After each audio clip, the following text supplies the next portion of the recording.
Assalamualaikum warahmatullahi wabarakatuh. Perkenalkan, nama saya Siti Rahmah, berasal dari kampus Diki PGRI Banjarmasin. Saya dari program studi Pendidikan Teknologi Informasi semester 1. Di sini saya ingin membahas materi penulisan ejaan dan tanda baca. Yang pertama, pengertian dari ejaan.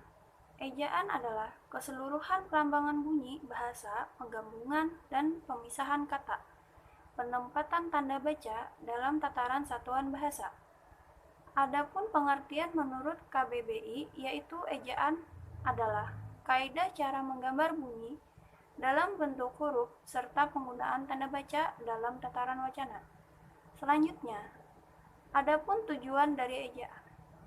Tujuan ejaan adalah untuk memberi pengertian pada tulisan agar tulisan itu lebih jelas dan bisa memudahkan pembaca untuk memahami informasi yang disampaikan secara tertulis.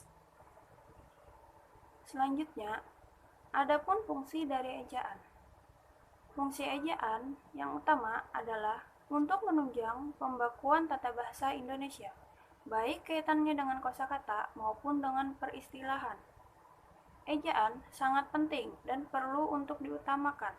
Secara khusus, fungsi ejaan adalah sebagai landasan pembakuan tata bahasa, sebagai landasan pembakuan kosakata dan peristilahan, dan sebagai alat penyaring dari masuknya unsur-unsur bahasa lain, baik secara kosakata maupun istilah ke dalam bahasa Indonesia. Dalam ejaan, ada juga beberapa aspek yang harus diperhatikan, yaitu 1. Pemakaian huruf vokal dan konsonan. 2. Penggunaan huruf kapital dan kursif. 3. Penulisan kosakata dan bentuk kata. 4. Penulisan unsur, serapan, aplikasis, dan kosakata asing. 5. Penempatan dan pemakaian tanda baca. Selanjutnya, adapun cara penempatan penulisan ejaan diantaranya seperti: pertama, pemakaian abjad huruf vokal dan huruf konsonan. 2. Persukuan yaitu pemisahan suku kata. 3. Penulisan huruf besar dan penulisan huruf piring. 4. Penulisan kata dasar, kata ulang, kata berimbuhan, dan gabungan kata.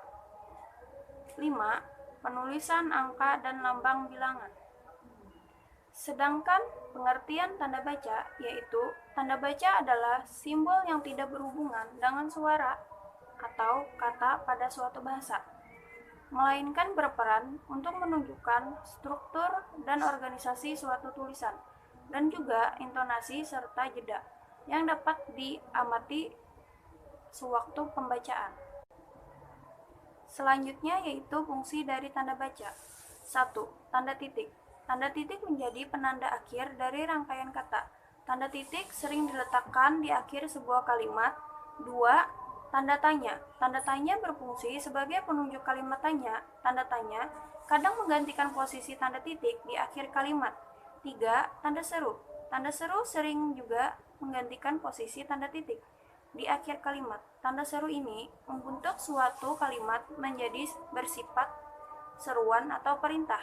Akan tetapi, pengguna tanda seru juga biasa berfungsi untuk menegaskan, mengajak, atau memengaruhi seseorang.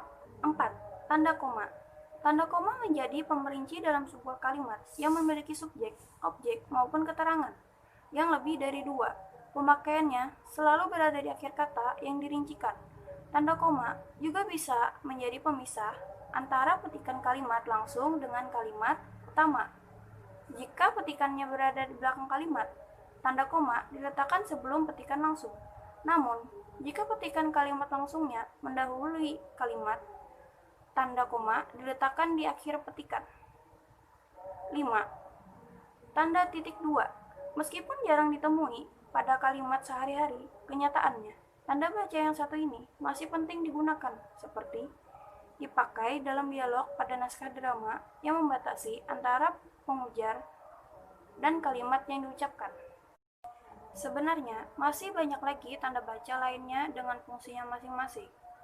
Tanda-tanda tersebut merupakan bagian yang tidak terpisahkan dari tulisan, di mana menunjukkan struktur gramatik dan membantu tulisan menjadi bahasa lisan atau gambar. Demikian materi yang sudah saya sampaikan. Mohon maaf jika ada salah kata. Wassalamualaikum warahmatullahi wabarakatuh.